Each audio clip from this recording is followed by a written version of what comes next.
டுடேயின் இன்றைய மதிய நேர உலக செய்திகள். முதலில் தலைப்புச் செய்திகள். அமெரிக்காவிலும் பரவிய ஒமிக்ரான், 8 பேருக்கு தொற்று உறுதி. அமெரிக்க எம்பிகளுக்கு கொலை மிரட்டல். ட்ரம்ப் ஆதரவாளருக்கு 33 மாத சிறை. ஆப்கானிஸ்தான் தலைநகரில் குண்டுவெடிப்பு. வங்காளதேசத்தில் மாணவர்கள் கொலையில் 13 பேருக்கு மரண தண்டனை. வியட்நாமில் வெள்ளம், நிலச்சரிவு, 18 பேர் மரணம். கனடா தேர்தலில் களமிறங்கும் தமிழச்சி. பெண் ஊழியரின் குற்றச்சாட்டு, ஆஸ்திரேலிய கல்வி அமைச்சரின் பதவி பறிப்பு. பிரான்சில் கொரோனாவின் 5ஆம் அலை தீவிரமாக உள்ளது, எச்சரிக்கும் பிரதமர். போரிஸ் ஜான்சன் ஒரு கோமாளி, மோசமாக விமர்சித்த மற்றும் ஒரு நாட்டின் தலைவர். இனி விரிவான செய்திகள். 2019ஆம் ஆண்டு சீனாவில் கண்டுபிடிக்கப்பட்ட கொரோனா வைரஸ் பல்வேறு உருமாற்றம் அடைந்து வேகமாக பரவி வருகிறது.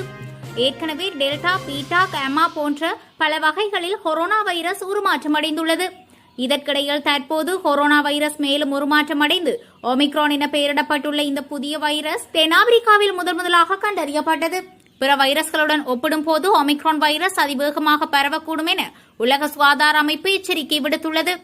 இந்த வைரஸ் 50 உருமாற்றங்களை கொண்டுள்ளதால் அதிவேகமாக பரவக்கூடியதாக இருக்கலாம் என்று மருத்துவ விஞ்ஞானிகள் கருதுகின்றனர். இந்த ஒமிக்ரான் வைரஸ் இந்தியா உட்பட 25க்கும் அதிகமான நாடுகளில் பரவியுள்ளது. இந்நிலையில் ஒமிக்ரான் வைரஸ் அமெரிக்காவிலும் பரவ தொடங்கியுள்ளது. அந்நாட்டில் இதுவரை 8 பேருக்கு ஒமிக்ரான் பாதிப்பு உறுதி செய்யப்பட்டுள்ளது. இதில் நியூயார்க் மாகாணத்தில் மட்டும் 5 பேருக்கு ஒமிக்ரான் பாதிப்பு உறுதி செய்யப்பட்டுள்ளதாக மாகாண மேயர் தெரிவித்துள்ளார். அதேவேளை கலிபோர்னியா, கொலராடோ, மினிசோடா ஆகிய 3 மாகாணங்களிலும் தலா ஒருவருக்கு ஒமிக்ரான் பாதிப்பு உறுதி செய்யப்பட்டுள்ளது. ஒமிக்ரான் வைரஸ் உறுதி செய்யப்பட்டுள்ள அனைவருக்கும் அறிகுறிகள் சிறிய அளவில் உள்ளதால் பொதுமக்கள் அச்சப்பட வேண்டாம் என சுகாதாரத்துறை தரப்பில் அறிவுறுத்தப்பட்டுள்ளது. கனடாவில் இடம்பெறவுள்ள மாகாண சபை தேர்தலில் இளம் பெண் வேட்பாளர் ஒருவர் களமிறங்கவுள்ளார். இதன்படி லிபரல் கட்சியின் சார்பில் அனிதா ஆனந்தராஜா என்ற தமிழ் வேட்பாளரை களமிறங்கவுள்ளார். அடுத்த வருடம் ஜூன் மாதம் நடைபெறவுள்ள மாகாண சபை தேர்தலில் ஸ்காபுரோ வடக்கு தொகுதியில் இவர் போட்டியிடவுள்ளார். அனிதா ஆனந்தராஜா ஒட்டாவா பல்கலைக்கழகத்தில் இளங்கலை அறிவியல் பட்டம் பெற்றுள்ளமை குறிப்பிடத்தக்கது. பிரான்ஸ் பிரதமர் ஜீன் காஸ்டெக்ஸ் கொரோனாவின் 5ஆம் அலை மிகவும் வீரியமிக்கதாக உள்ளது என்று எச்சரித்துள்ளார். பிரான்சில் கொரோனாவின் 5ஆம் அலை காரணமாக நோய் பரவல் அதிகரித்து வருகிறது. நாட்டின் பிரதமர் ஜீன் காஸ்டெக்ஸுக்கு கொரோனா தொற்று ஏற்பட்டது. அவருடைய 11 வயது மகளிடமிருந்து அவருக்கு இந்த தொற்று பரவியது. இந்நிலையில் தனிமைப்படுத்தலுக்கு பின் அவர் தன் கடமைகளை செய்ய ஆரம்பித்தார். முதலாவதாக ஆன்கோலிம் நகரில் உள்ள மருத்துவமனைக்கு சூழ்நிலைகளை ஆராய சென்ற அவர் அங்கு செய்தியாளர்களை சந்தித்தார். அப்போது சுகாதார சூழ்நிலைகளை உன்னிப்பாக கவனித்து வருகிறோம். கடந்த வாரத்தில் 8000 பேர் மருத்துவமனையில் சிகிச்சை பெற்று வந்த நிலையில் இந்த வாரத்தில் அது 10,000ஆக அதிகரித்துள்ளது. நான் 2 தடுப்பூசிகளையும் போட்டுக் கொண்டுள்ளேன். 3வது தடுப்பூசி போட சில நாட்களே உள்ளது. எனக்கு கொரோனா பரவல் வந்திருந்த போது லேசான அறிகுறிகளை தென்பட்டன. 4ஆம் தொற்று அலையை விட 5ஆம் தொற்று அலை வீரியமிக்கதாக உள்ளது என்று அவர் கூறியுள்ளார். ஆப்கானிஸ்தான் இப்போது எந்த நேரமும் துப்பாக்கியுடன் திரிகின்ற தாலிபான்களின் கட்டுப்பாட்டில் வந்துவிட்டது. அவர்களது ஆட்சி அதிகாரம்தான் அங்கு கொடிகட்டி பறக்கிறது. அங்கு கடந்த செவ்வாய்க்கிழமையன்று தலைநகர் காபூலில் உள்ள பள்ளிக்கூடம் அருகே குண்டு வெடித்தது பெரும் பரபரப்பை ஏற்படுத்தியுள்ளது. இந்த நிலையில் அதே காபூல் நகரில் சலீம் கர்வான் பிரிவில் நேற்று சாலையோரத்தில் புதைக்கப்பட்டிருந்த வெடிகுண்டு வெடித்தது. இந்த குண்டுவெடிப்பில் தாலிபான்களில் கவச வாகனம் சிக்கினாலும் இதில் உயிரிழப்போ யாருக்கும் காயம் ஏற்பட்டதாகவோ உடனடி தகவல் இல்லை. இருப்பினும் தலைநகரில் ஒரே வாரத்தில் 2வது முறையாக குண்டு வெடித்திருப்பது அங்கு பதற்றத்தை ஏற்படுத்தியுள்ளது. வியட்நாம் நாட்டின் மத்திய பகுதியில் கடந்த சில நாட்களாக கனமழை பெய்து வருகிறது. இதனால் வெள்ளம் மற்றும் நிலச்சரிவில் சிக்கி அந்நாட்டு மக்கள் பாதிக்கப்பட்டுள்ளனர். சாலைகள் முழுவதும் நீர் பெருக்கெடுத்து ஓடுகிறது. வீடுகள் முற்றிலும் அழிந்து போயுள்ளன. இதேபோன்று தேசிய நெடுஞ்சாலைகள், உள்ளூர் சாலைகள் பகுதியளவு பாதிப்படைந்துள்ளன.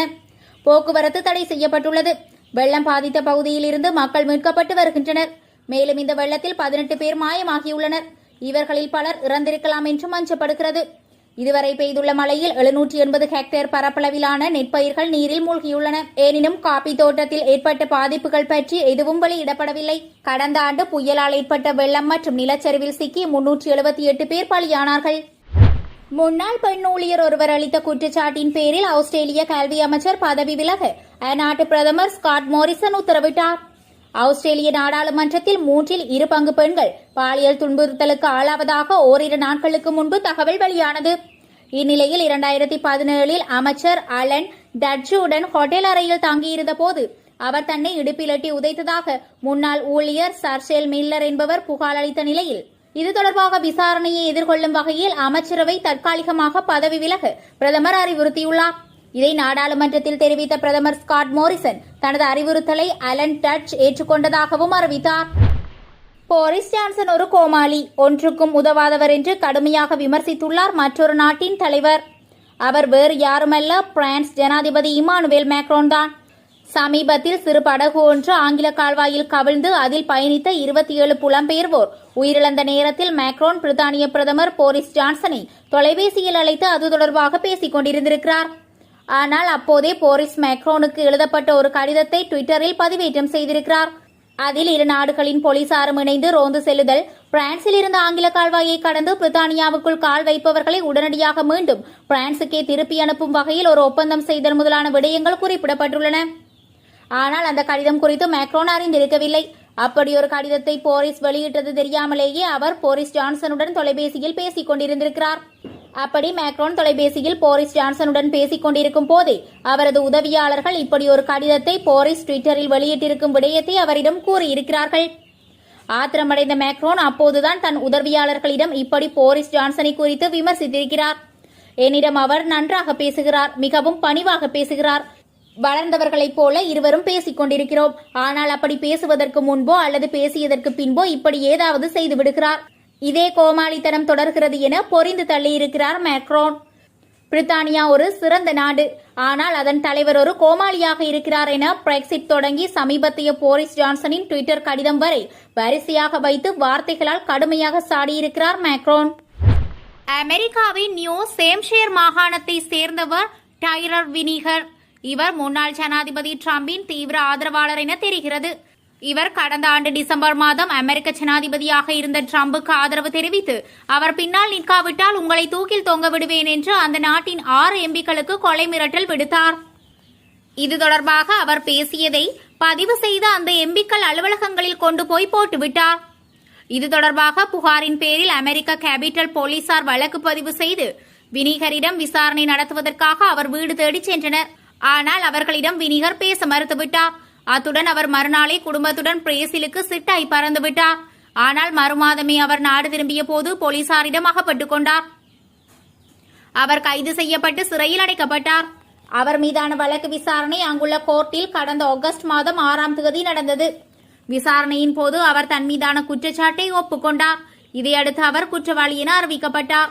இந்த நிலையில் தற்போது அவருக்கு 33 மாதங்கள் சிறை தண்டனை விதித்தும் $15,000 அபராதம் விதித்தும் கோர்ட் தீர்ப்பளித்தது. இதையடுத்து அவர் அமெரிக்க மத்திய சிறையில் அடைக்கப்பட்டார். வங்காளதேசத்தில் 2011ஆம் ஆண்டு டாக்காவில் சவர் பகுதியில் 6 மாணவர்கள் படுகொலை செய்யப்பட்டனர். இதில் கொலையாளிகள் கைது செய்யப்பட்டு டாக்கா 2வது கூடுதல் செஷன்ஸ் கோர்ட்டில் வழக்கு விசாரணை நடைபெற்று வந்தது. இந்த வழக்கில் விசாரணை முடிந்த நிலையில் நீதிபதி இஸ்மத் ஜஹான் நேற்று தீர்ப்பளித்தார். முக்கிய குற்றவாளிகளான 13 பேருக்கு அவர் மரண தண்டனை விதித்தும் தொடர்புடைய 19 குற்றவாளிகளுக்கு ஆயுள் சிறை தண்டனையும் விதித்து நீதிபதி இஸ்மத் ஜஹான் உத்தரவிட்டார். இந்த வழக்கில் 54 சாட்சிகள் நேரில் ஆஜராகி சாட்சியம் அளித்தனர் என்பது குறிப்பிடத்தக்கது. இத்துடன் லங்கா டுடேயின் இன்றைய மதிய நேர உலக செய்திகள் நிறைவடைகிறது. தொடர்ந்தும் செய்திகளுக்கு லங்கா டுடேயுடன் இணைந்திருங்கள்.